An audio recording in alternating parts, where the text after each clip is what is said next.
பொதுவாக டபிள்யூடபிள்யூல ஒரு ரெஸ்லர் புதுசாக அறிமுகமாகும் போது தீம் மியூசிக் போட்டுட்டு என்ட்ரன்ஸ் ஸ்டேஜ் வழியாக தான் வருவாங்க. ஆனால் டபிள்யூடபிள்யூஇ ரெஸ்லர்ஸோட அறிமுகத்தையே ஒரு சில தருணங்கள்ல ரொம்ப வித்தியாசமாக பண்ணியிருக்காங்க. டபிள்யூடபிள்யூல இருந்த ரொம்பவே பிரபலமான ரெஸ்லர்ஸ் கூட இந்த மாதிரி ரொம்பவே வித்தியாசமான முறையில் டபிள்யூடபிள்யூல அறிமுகமானாங்க. இன்னைக்கு நாம இந்த வீடியோவில் ஆடியன்ஸா வந்து ரசிகர்கள் கூட கூட்டத்தோட கூட்டமாக உட்காந்து மேட்சை பார்த்துட்டு திடீர்னு நான் டபிள்யூடபிள்யூ ரெஸ்லர் அப்படின்னு சொல்லிட்டு டபிள்யூடபிள்யூல அறிமுகமான 10 ரெஸ்லர்ஸை பற்றி தான் பார்க்க போகிறோம். டபிள்யூடபிள்யூல இருந்ததுலயே ரொம்பவே ஃபன்னியான ஒரு ரெஸ்லர் தான் சாண்டினோ மெரிலா. 2007 தான் முதல் முறையா டபிள்யூடபிள்யூல அறிமுகமாகிறாரு. 2007 வருஷத்துல இத்தாலியில வச்சு நடந்த ஒரு ராய் எபிசோட்ல சாண்டினோ மெரிலா ரசிகர்கள் கூட உட்கார்ந்து நார்மலான ஒரு ரசிகரா மேட்சை பார்த்துட்டு இருக்காரு. அதுக்கப்புறமா உமாக்கா கூட ரிங்குக்கு வந்த வின்ஸ் மெக்மேன் சாண்டினோ மெரிலாவை ரிங்குக்குள்ள மேட்சுக்காக கூப்பிடுறாரு. சாண்டினோ வந்து பாத்தீங்கன்னா வந்து ரெஸ்ல் பண்றாரு. யாரு கூட அப்படின்னா அப்போதே டபிள்யூடபிள்யூட மான்ஸ்டரா இருந்த உமாக்கா கூட தான். இந்த மேட்ச்ல சாண்டினோ மெரிலா பாபி லாஸ்லியோட ஹெல்ப் மூலமா வின் பண்ணது மட்டும் இல்லாம உமாகா கிட்ட இருந்த இன்டர் கான்டினென்டல் சாம்பியன்ஷிப்பை வின் பண்ணி இன்டர் கான்டினென்டல் சாம்பியனாவே மாறி இருப்பாரு. இந்த ஒரு மூவ்மெண்ட் நடந்து இப்போ நியர்லி 15 வருஷத்துக்கு அதிகமாயாச்சு. ஆனாலும் மறக்க முடியாத ரொம்பவே மெமரபிளா சாண்டினோ மெரிலாவோட டபிள்யூடபிள்யூ அறிமுகம் இன்னைக்கு வரைக்கும் இருந்துட்டு இருக்கு. டபிள்யூடபிள்யூல ரூத்லெஸ் அக்ரஷன் ஈரா நடந்துட்டு இருந்த டைம்ல சாக் கோவன் அப்படிங்கிற ஒரு ரெஸ்லர் வந்தாரு. பழைய டபிள்யூடபிள்யூ பார்த்தவங்களுக்கு கண்டிப்பா இந்த ஒரு ரெஸ்லரை தெரிஞ்சிருக்கும். முக்கியமா பாத்தீங்கன்னா இவருக்கு ஒரு கால் தான் இருக்கும், ஒரு கால் இருக்காது. அதுக்கு பதிலா ப்ராஸ்தட்டிக் லெக் தான் வச்சிருப்பாரு. 2003 வருஷத்துல நடந்த ஒரு ஸ்மாக்டவுன் எபிசோட்ல ஹல்க் ஹோகனை அப்போதே ஹீல் ரெஸ்லர்ஸா இருந்த ரவுடி ராடி பைப்பர் அட்டாக் பண்ணிட்டு இருப்பாரு. அப்போ ஒரு ரியல் அமெரிக்கனா ஹல்க் ஹோகனுக்காக ஹெல்ப் பண்றதுக்காக சாக் கோவன் ரசிகர்கள் மத்தியில இருந்து ரிங்குக்குள்ள வந்திருப்பாரு. இது மூலமா அவரு ரசிகர்கள் மத்தியில இருந்து வெளியே வந்து அவரோட டபிள்யூடபிள்யூ அறிமுகத்தை கொடுத்திருப்பாரு. அன்னைக்கு அவரு ஹல்க் ஹோகனுக்கு ஹெல்ப் பண்ணது மட்டும் இல்லாம அதுக்கப்புறமா டபிள்யூடபிள்யூட லெஜெண்டரி ரெஸ்லர்ஸ் ஆன Brock Lesnar, Kurt Angle, Big Show கூட எல்லாம் ரெஸ்ல் பண்ணி இவர் டபிள்யூடபிள்யூல கொஞ்ச நாளைக்கு ஒரு பெரிய சூப்பர் ஸ்டாராவே இருந்துட்டு இருந்தாரு. டபிள்யூடபிள்யூயும் ஆரம்பத்துல சாக் கோவனை ஒரு பெரிய சூப்பர் ஸ்டாரா மாத்தணும் அப்படிங்கிற ஐடியால தான் இருந்திருக்காங்க. ஆனா அதுக்கப்புறமா சாக் கோவனுக்கு பேக் ஸ்டேஜ்ல ஒரு சில ரெஸ்லர்ஸ் கூட ஒரு சில கருத்து வேறுபாடெல்லாம் இருந்திருக்கு. இது காரணமா சாக் கோவன் கொஞ்ச நாளையிலேயே டபிள்யூடபிள்யூ வந்து ரிலீஸ் பண்ணப்பட்டாரு. என்னதான் இருந்தாலும் ரொம்பவே இளமையான வயசுல டபிள்யூடபிள்யூ தனக்கு ஒரு மிகப்பெரிய ஆப்பர்ச்சுனிட்டியை கொடுத்தாங்க அப்படின்னு இன்னைக்கு வரைக்கும் சாக் கோவன் அவரு கொடுக்கிற இன்டர்வியூஸ்ல எல்லாம் டபிள்யூடபிள்யூ பத்தி பெருமையா பேசிட்டு தான் இருக்காரு. டபிள்யூடபிள்யூல லீத்தல் வெப்பன் அப்படிங்கிற ஒரு அடைமொழியை கொண்ட ரெஸ்லர் தான் ஸ்டீவ் பிளாக்மேன். முக்கியமா டபிள்யூடபிள்யூட ஆட்டிடியூட் ஈரால இருந்ததுலயே ரொம்ப அண்டர் ரேட்டடான ஒரு ரெஸ்லர் தான் இவரு. இவருக்கு பார்த்தோம்னா நிறைய மார்ஷியல் ஆர்ட்ஸ் எல்லாம் தெரியும். ரொம்பவே திறமையான ஒரு ரெஸ்லர் தான். ஆனா அந்த டைம்ல மார்ஷியல் ஆர்ட்ஸை மட்டும் வச்சு டபிள்யூடபிள்யூல பிரபலமாக முடியாது. அப்ப எல்லாம் டபிள்யூடபிள்யூல பிரபலமாகிறதுக்கு முக்கியமா ஆட்டிடியூட் இருக்கணும். அது பாத்தீங்கன்னா கம்மியா இருந்ததுனாலே இவர் அண்டர் ரேட்டடா இருந்து டபிள்யூடபிள்யூல இருந்து காணாம போனாரு. முக்கியமான விஷயம் என்ன அப்படின்னா 1997 ரசிகரா மேட்சை பார்க்க வந்து ரசிகர்களுக்கு நடுவுல இருந்து வெளியே வந்துதான் ஸ்டீவ் பிளாக்மேன் அவரோட அறிமுகத்தை கொடுத்திருப்பாரு. 1997 நடந்த அந்த ராய் எபிசோட்ல வேடரை ஹார்ட் ஃபவுண்டேஷன் டீம் அட்டாக் பண்ணிட்டு இருப்பாங்க.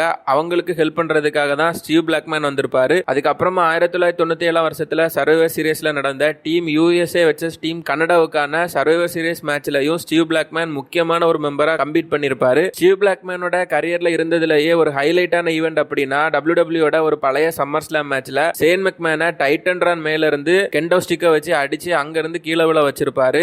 டபிள்யூடபிள்யூட ஓஎம்ஜி மூவ்மெண்ட்ஸ்ல இப்போவும் ஸ்டீவ் பிளாக்மேனோட இந்த ஒரு மூவ்மெண்ட் இருக்கிறத நம்மளால பார்க்க முடியும். அடுத்த ரெஸ்லரா பார்க்கறதுக்கு முன்னால ரொம்பவே யூஸ்ஃபுல்லான ஒரு ப்ராடக்ட்டை பார்த்துடலாம். பொதுவாகவே பைக் வாஷ் பண்ணும்போது நாம ஃபேஸ் பண்ற காமனான ஒரு ப்ராப்ளம்னா அது வாட்டரோட ஸ்பீடு தான். முக்கியமா டயரு, பைக்கோட அடிப்பாகங்கள், அப்புறமா துடைக்க முடியாத மாதிரி இருக்கிற இடுக்கமான பார்ட்ஸ், இதையெல்லாம் கிளீன் பண்றதுக்கு ரொம்பவே கஷ்டமா இருக்கும். இந்த ப்ராப்ளம்ஸ் எல்லாத்தையும் சால்வ் பண்ற ஒரு வேற லெவல் ப்ராடக்ட் தான் இந்த high pressure water spray gun. குவாலிட்டியான மெட்டீரியல்ல பண்ணின இந்த ஸ்ப்ரே கன்னை வச்சு normal mode, shower mode, high pressure speed மோட்னு 3 விதமான மோட்ஸ்ல வாட்டரோட ஸ்பீடை கண்ட்ரோல் பண்ணி நம்மளால பைக்கை நீட்டா கிளீன் பண்ணிக்க முடியும். வீடியோவோட டிஸ்கிரிப்ஷன்லயும் ஃபர்ஸ்ட் கமெண்ட்லயும் ப்ராடக்ட்டுக்கான லிங்கை கொடுத்திருக்கிறேன். நாம கொடுத்திருக்கிற வெப்சைட்ல போய் இந்த வாட்டர் ஸ்ப்ரே கன்னை நீங்க பர்ச்சேஸ் பண்ணீங்கன்னா குவாலிட்டியான வாட்டர் ஸ்ப்ரே கன்னை மற்ற வெப்சைட்ஸ் கூட கம்பேர் பண்ணும்போது ரொம்பவே லோ பிரைஸ்ல ஆஃபர்ல உங்களால பர்ச்சேஸ் பண்ணிக்க முடியும். ரொம்ப ரொம்ப யூஸ்ஃபுல்லான ஒரு ப்ராடக்ட் இது. ஸோ மறக்காம லிங்கை கிளிக் பண்ணி ப்ராடக்டை செக் பண்ணி பாருங்க.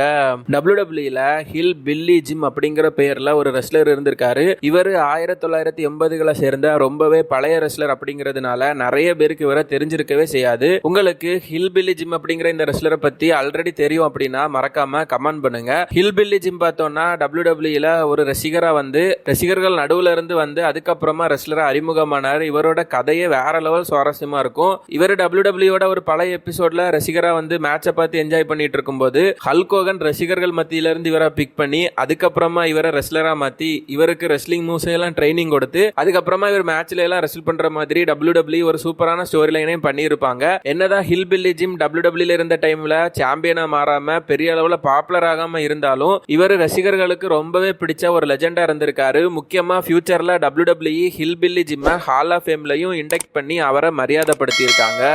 2010 வருஷத்துல WWE CM Punk straight edge அப்படிங்கிற ஒரு வேற லெவல் கிமிக்க பண்ணிட்டு இருந்தாரு. அப்போ சிஎம் பங்கோட அந்த ஃபேக்ஷனோட ஒரு மெம்பரா இருந்தவங்க தான் செரீனா கீப் அப்படிங்கிற இந்த ஒரு உமன் ரெஸ்லர். இவங்களும் பாத்தீங்கன்னா ஆடியன்ஸ்க்கு நடுவுல உட்கார்ந்து ரசிகரா மேட்சை பார்த்துட்டு இருந்து அதுக்கப்புறமா திடீர்னு ஒரு ரெஸ்லரா அறிமுகமானவங்க தான். அன்னைக்கு பாத்தீங்கன்னா செரீனா டீப் சிஎம் பங்கோட மெம்பரா நான் சேர்ந்தே ஆகணும், நானும் ஸ்ட்ரெயிட் எட்ஜா மாறணும் அப்படின்னு பயங்கரமா ஃபோர்ஸ் பண்ணி அந்த டீம்ல சேர்ந்திருப்பாங்க. 2010 ஜாயின் பண்ண இவங்க அதுக்கப்புறமா சிஎம் பங்க் மூலமா மொட்டை அடிக்கப்பட்டு அந்த ஃபேக்ஷனோட ஒரு மெம்பரா இருந்தாங்க. இதுக்கு அப்புறமா ரியல் லைஃப்ல இவங்க ஸ்ட்ரெயிட் எட்ஜ் சொசைட்டியோட ரூல்ஸை ஃபாலோ பண்ணல அப்படின்னு WWE சொல்லி இவங்கள அந்த டீம்ல இருந்து வெளியே எடுத்திருப்பாங்க. இதுக்கப்புறமா இவங்க WWE ஒரு சில தருணங்கள்ல வந்தாலும் இப்ப பாத்தீங்கன்னா இவங்க WWEக்கு போட்டியா இருக்கக்கூடிய ஒரு கம்பெனில ஒரு பெரிய ரெஸ்லரா இருக்காங்க. அது எந்த கம்பெனி அப்படின்னு உங்களுக்கு தெரிஞ்சிருந்ததுன்னா மறக்காம கமெண்ட் பண்ணுங்க.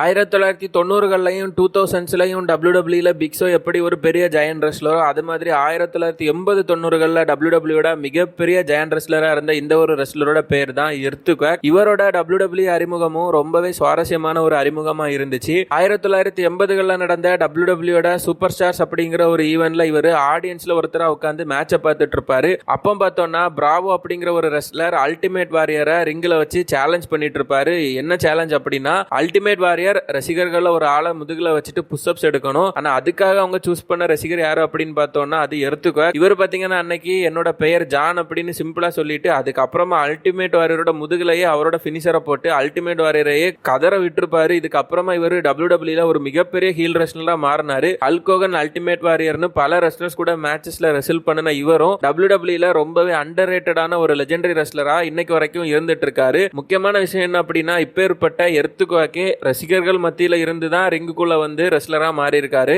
இது தவிர WWE ராண்டா ரவுசியே வந்து பாத்தீங்கன்னா ரசிகரா வந்து அதுக்கப்புறமா தான் ரெஸ்லரா அறிமுகமாகி இருப்பாங்க. இது தவிர WWE எந்த ரெஸ்லர்ஸ் எல்லாரும் ரசிகர்களா மேட்சை பார்க்க வந்து ரசிகர்களுக்கு நடுவுல இருந்து ரெஸ்லர்ஸ் அறிமுகமானாங்க அப்படின்னு உங்களுக்கு தெரிஞ்சிருந்ததுன்னா மறக்காம கமெண்ட் பண்ணு நண்பா. வீடியோ பிடிச்சிருந்தா வீடியோ லைக் பண்ணுங்க. நம்ம சேனலை இன்னும் சப்ஸ்கிரைப் பண்ணாம பார்த்துட்டு இருக்கவங்க மறக்காம சப்ஸ்கிரைப் பண்ணி பெல் ஐக்கானை கிளிக் பண்ணி நோட்டிபிகேஷன்ஸையும் ஆன்ல போட்டு வச்சுக்கோங்க.